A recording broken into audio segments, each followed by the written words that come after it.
I just told them as of now the City Council has suspended any plans for the planning process for the district because they heard you loud and clear. And but there are mixed results because they did say they would love to have a city center. Many of them did say we'd like to have a city center in Johns Creek. You know, instead of us going to Roswell or Alpharetta, how can we have an identity, a Johns Creek identity within here with some eatery and a theater and all that. So that's what I heard. I also believe in smart, controlled growth. So if that's what we are looking for, it's again for us to come back to the table. The city has recently released the Strategic Economic Development Plan. It'll be worthwhile for all of us to read it and provide feedback and input and see how we can take it further. Thank you. So the district as a concept started at city council meetings back in January, February. And when it was talked about, there were actually examples used like we would like to have a mini bucket. We would like to have like what they have in San Antonio. Paris was used. And then an architectural firm was hired to go ahead and to create renderings. And those renderings definitely demonstrated the vision that they were sent off to work on was going to require significant high density, not just in housing, but also the buildings for business would be going up. And so the biggest issue that I had when talking with those architecture firms was, if you're saying this is live, work, play, how many people actually live, work, and play here? And they said 40%, which meant 60% of the people in those original plans were kicking out on the street.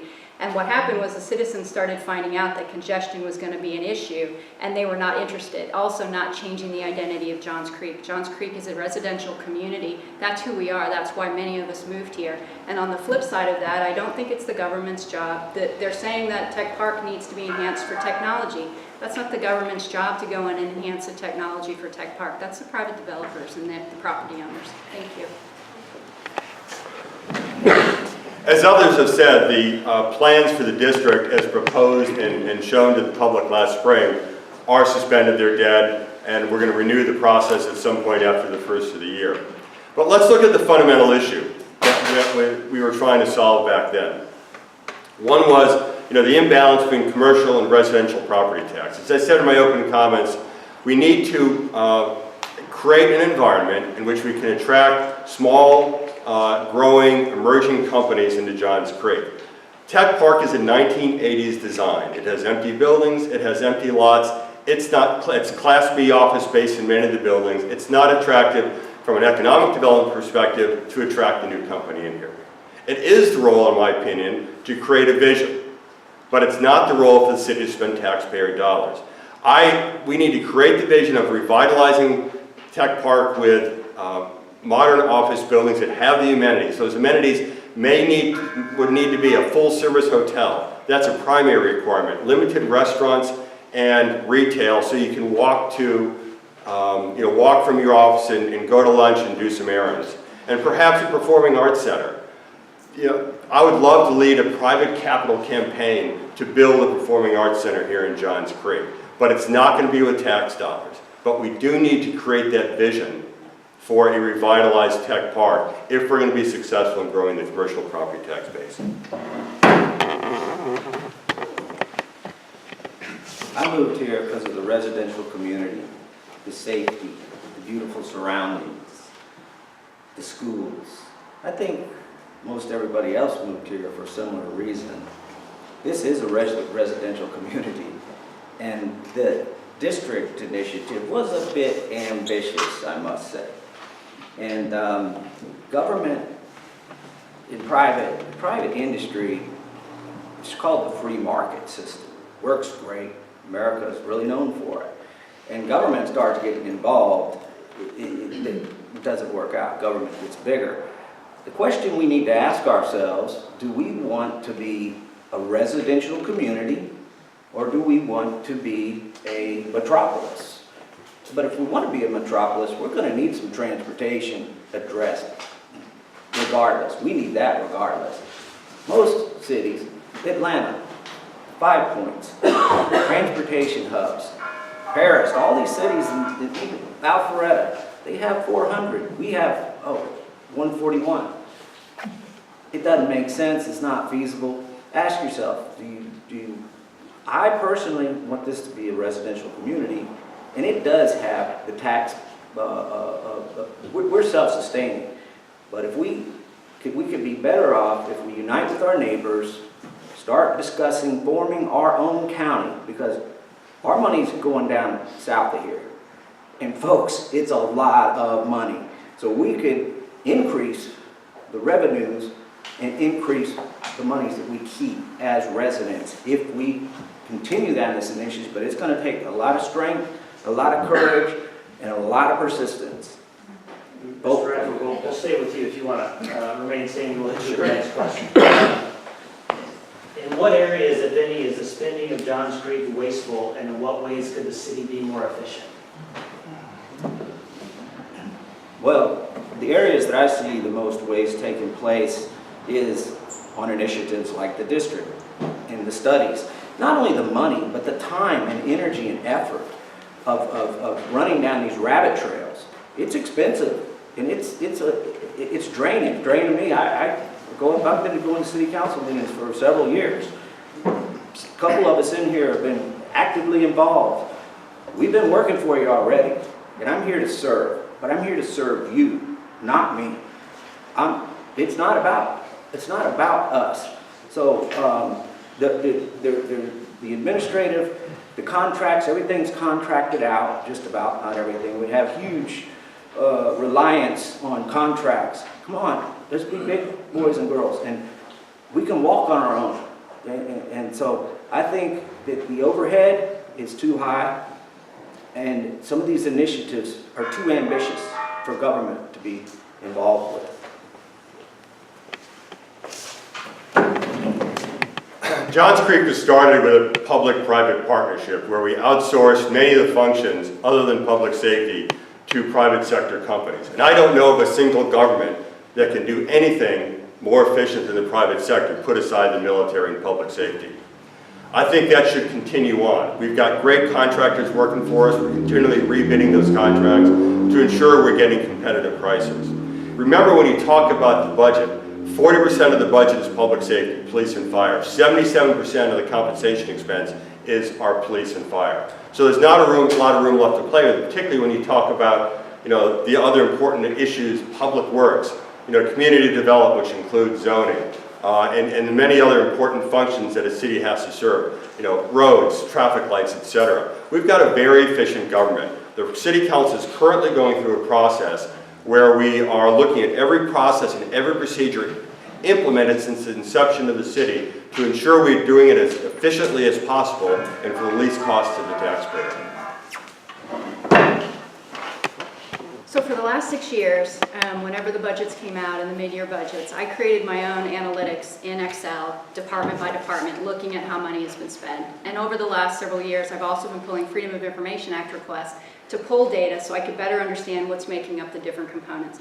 The one thing that I would definitely say is what Steve just talked about. Reviewing the policies and procedures are going to be critical, because until you know how you want to spend, you can't curb how you spend. Now, there are definitely things that have been spent over the last couple of years that probably shouldn't have. The $500,000 for the district. There are several other things that, the investigation against the mayor, certain things like that. If you've got appropriate policies and procedures in place that talk about what you spend, how you spend it, then those help to drive the discussions about what actually ends up being spent.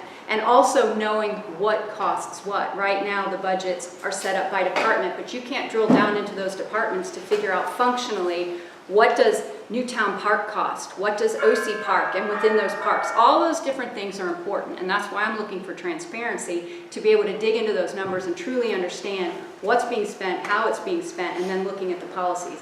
Only then can you really identify where your spending is not appropriate and appropriate. With the many residents that I talked to, almost more than 90% or 95% of them are happy with being in the city of Johns Creek. They're happy with the services being provided. Having graduated from the Johns Creek leadership, I met many residents. We approached many communities, talked to many residents. As a graduate of the CAPS program from the Community Policing Academy, I've seen how hard our police force are working.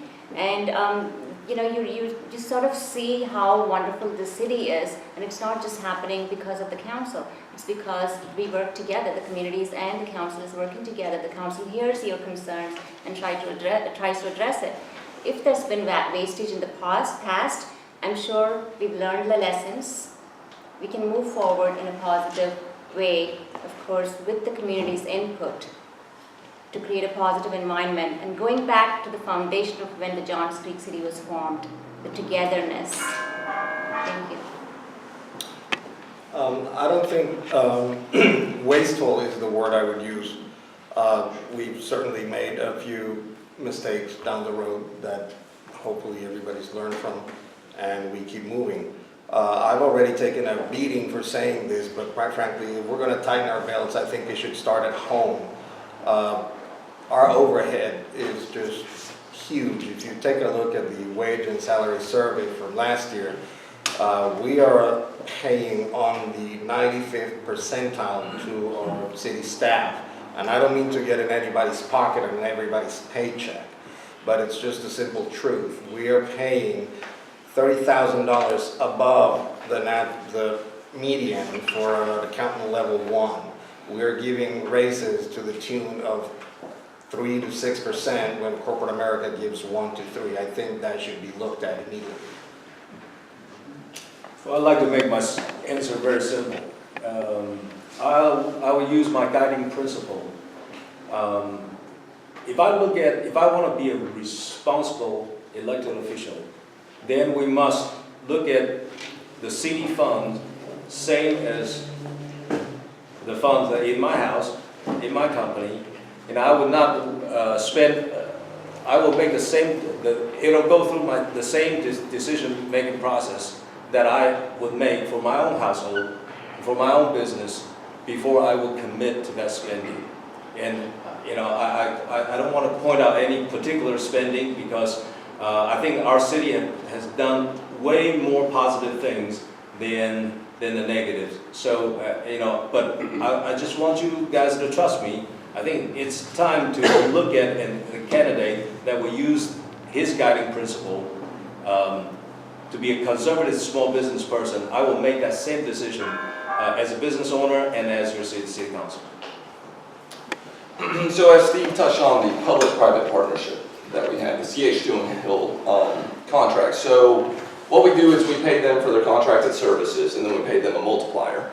So we pay for their services and then add a 70% markup. That needs to be renegotiated. That's $2.5 million that we're just giving CH2 and Hill so their execs can have nice yachts. That needs to be put out to bid, and honestly it is. And that needs to be put out to bid or renegotiated. 70% markup is ridiculous. That multiplier is too high. And then also let's touch on the bid process. The way we weight the different bidders is not based on standard metrics. We don't use reversal bids. That's the best practice in the private sector.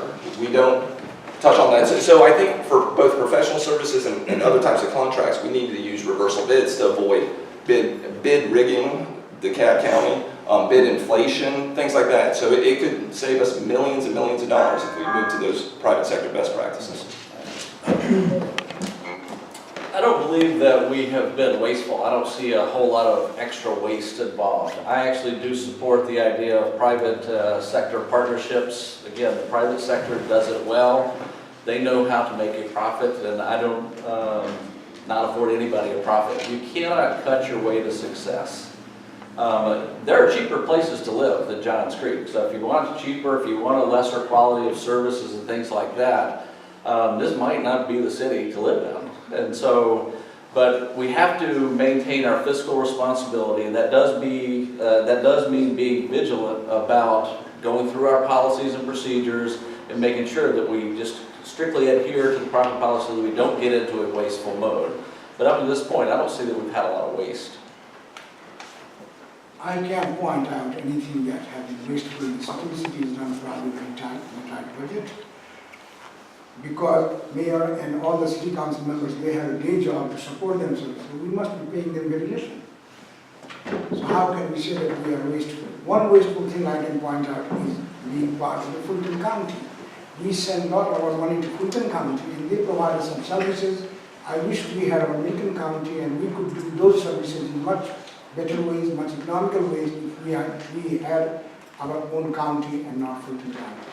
And we should try to involve in the private-public partnership. Everybody say, how can state farms in our city? We can rope in Coca-Cola and UPS. Develop a city center or a promenade like we have one in Santa Monica, California. I think waste it's a very powerful word, and it connotates a lot of negativity. There are always efficiencies. You can always find a better way to do things, mostly because technology is always changing. In addition to that, you have staff who's becoming more and more experienced. I worked at the city for 7.5 years. One of the driving goals of everybody on staff there was how to do it for less money, how to do it more efficiently. We talked about it all the time, because for 6 of those 7.5 years, we were in a recession. The cities, that, if you want to call it income, I don't like using that word, but the city operated every year on less and less and less money. Can you do things better? Yes, renegotiation